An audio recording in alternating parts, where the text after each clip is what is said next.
साथीहरू, आज चाहिँ म किरुङ नागा यो घटे खोलामा आएको छु। अनि सन्चै हुनुहुन्छ होला, र मलाई पनि सन्चै छु र एकदम फिट एन्ड फाइन छ। आज धेरै दिनपछि भ्लगमा आएको छु म चाहिँ भ्लग बनाउन। म चाहिँ यसो आफ्नो आफन्तमा को होटेलमा आएको छ। यो पोटोला गेस्ट हाउस भन्ने यो चाहिँ मेरो आफ्नै मान्छेको होटेल हो।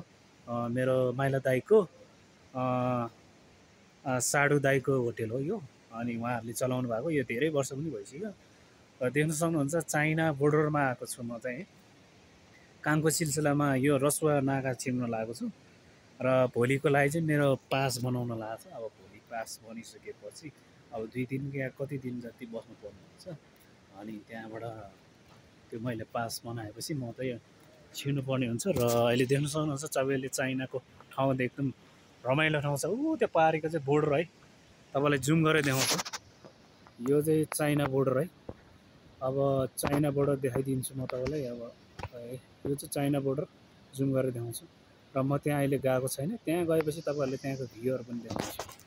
सो गाइज, अनि त्यही हो, अहिले चाइना बोर्डरमा को बिचमा घट्टे खोला भन्ने ठाउँ बसेको छु। एकदम रात पनि छिपिसक्यो, रात पनि धेरै भइसक्यो।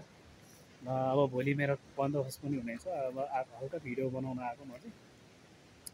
अनि ठिकै हुनुहुन्छ, सन्चै हुनुहुन्छ होला। र देख्न सक्नुहुन्छ चाइनाको गाडीहरू यसरी थन्काएर राखेको रहेछ यहाँ चाहिँ। म पहिला पनि आएको थिएँ, यो धेरै दिनपछि पनि आएको थिएँ। हेर्नुहोस् तपाईँले ठाउँहरू देख्न सक्नुहुन्छ, एकदम दामी ठाउँ छ। अनि यहाँ चाहिँ घरहरू पनि छ, यहाँ डाँडा पाखा सबै एकदम हरियाली, भ्यूको लागि एकदम दामी पनि छ। अनि प्रख्यात पनि ठाउँ छ र एकदम दामी लाग्यो मलाई चाहिँ, इन्ट्रेस्टिङ लाग्यो। र यहाँ चाइना गाडीहरू पनि देख्न सक्नुहुन्छ। र म चाहिँ अहिले बसेर तपाईँसँग भिडियो बनाउँदैछु। साथीहरू आइहरू अहिले पानी परिरहेछ, पानी परेर एकदम अप्ठ्यारो भइरहेछ। र गाडीहरू पनि देख्न सक्नुहुन्छ, गाडी पुल हेर्न सक्नुहुन्छ। मान्छेहरू चाहिँ यहाँ घुम्न लागेको रहेछ। सो एकदम रमाइलो लाग्यो। र अब केही दिनपछि चाहिँ मलाई टाइम लाग्छ, त्यो बहिनी आउँदैछ। यहाँ हेर्नुहोस् नाइटको भ्यू चाहिँ एकदम दामी देख्छु। सो अहिले चाहिँ म अब यहाँ दाइको आफन्तको होटेलमा बसेको छ। अब काम मिल्छ होला, लगभग मिल्छ होला भने एकदम एक्साइटेड पनि छ, मिल्छ पनि होला। सो देख्न सक्नु यही होटेलमा बसेको हो म चाहिँ। अब बहिनी आउँदैछ, त्यो बहिनीलाई मैले चाहिँ वेट गर्नुपर्ने हुन्छ। भोलि त्यो बहिनी आउँछ भनिरहेको छ, त्यो बहिनीसँग जानुपर्ने हुन्छ। र यस्तै हो चाइनाको ठाउँ। अब हेर्न सक्नुहुन्छ, अब सक्दो खटेर भयो भने काम त गर्नुपर्छ, पैसा चाहिँ बनाउनु पऱ्यो हाल्यो होइन। अब मैले काठमाडौँमा पनि कमाउने त कमाउँथेँ, तर के होइन कन्टिन्यू काम पाउँदैन काठमाडौँतिर चाहिँ। अब त्यही महिनावारीमा भयो भने काम चाहिँ खोल्नु जान लागेको छु म चाहिँ। अब बहिनीसँग सायद त्यो बहिनीको वेट गर्नुपर्छ भोलि चाहिँ। त्यही नै हो भिडियो। अब यस्तै हो भिडियोहरू। अब राम्रो आउँछ, कहिले नराम्रो आउँछ। यहाँ गाडीहरू धेरै थन्काएर रहेछ, इभी गाडी एकदम दामी ठाउँ लाग्यो मलाई चाहिँ। अनि घुम्नको लागि पनि एकदम प्रख्यात ठाउँ छ, यहाँ चाहिँ मजाको ठाउँ पनि छ।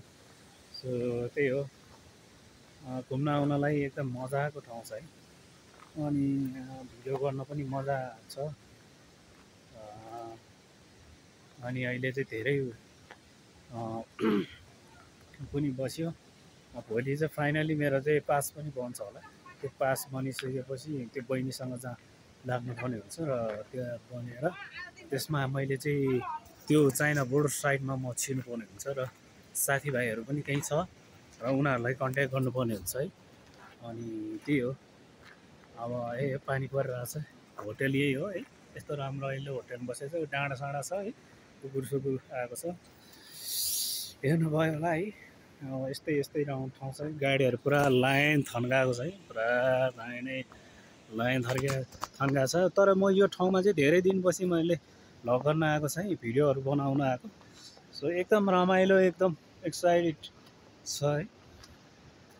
सो पानीहरू चाइनाको किरुङको नागाबाट निस्किएको छ पानीहरू देख्न सक्नुहुन्छ। योभन्दा अलि उता जान्छु, एकछिन त्यो उता माडीसम्म जानुपर्ने हुन्छ। र अहिले यसो टाइम कस्तो छ भनेर यसो देखाउनुको लागि तपाईँहरूलाई यहाँको ठाउँहरू पनि देखाउनु पर्ने हुन्छ। अहिले चाहिँ पानी पनि परिरहेछ है साथीभाइहरू। अनि भ्लग नहालेको धेरै भइरहेछ है, गाडीहरू यस्तो थन्काएको छ हेर्नु है। यस्तै हो डाँडा काँडाहरू। यो चाहिँ नेपालको सिमाना है, त्यो पारी कटिसकेपछि चाहिँ चाइनाको बोर्डर भेट्छ। चाइनाको त्यो बत्ती बलिरहेको छ नि, त्यो पारी चाहिँ चाइना है। अनि यो वारी चाहिँ यो मेरो पछाडि देख्नुहुन्छ, यो वारी चाहिँ नेपाल है। नेपाल लाग्छ। त्यो भित्र छिरिसकेपछि, त्यो चाइनाभित्र छिरिसकेपछि चाहिँ म चाइना लाग्ने हुन्छ। यो एकदम रमाइलो ठाउँ छ है। जस राम्रो लाग्यो, घुम्नलाई पनि रमाइलो। एक सयरी 450 साथीभाइहरू गाइज, 450 चाहिँ फर्म भर्नलाई गयो मेरो। इट्स नट अ जोक है। एकदम केही छैन, पहिला त सस्तो थियो, अहिले चाहिँ एकदम भेरी एक्सपेन्सिभ रहेछ के। फर्म भर्नको लागि पनि धेरै एक्सपेन्सिभ पैसा रहेछ होइन। तर के छैन, म रसुवाको मान्छे हो, रसुवाको मान्छेलाई अब त्यति नै भन्छ भने त के हुन्छ। 1 वर्षको लागि चाहिँ मलाई काम चलाउन पुगिहाल्छ। त्यहाँबाट मैले 1 वर्ष पुगिसकेपछि चाहिँ मैले फेरि यहाँ नेपाल फर्किन आउनुपर्ने हुन्छ। यो बोर्डरमाबाट फर्केर यहाँ आउनुपर्ने हुन्छ। र साथीभाइहरू, आजको भ्लग यति नै रहेको छ है। रातिको भ्लग यसो बनाइहालेँ, यसो के बसिरहँ भनेर भ्लग बनाइदियो।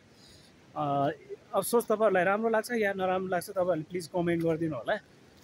मेरो च्यानललाई प्लिज सपोर्ट पनि गरिदिनु होला भन्दै आजको भ्लगलाई चाहिँ म यति नै एन्ड गर्न चाहन्छु। र पछि भ्लग फेरि लिएर आउँछु। जय नेपाल।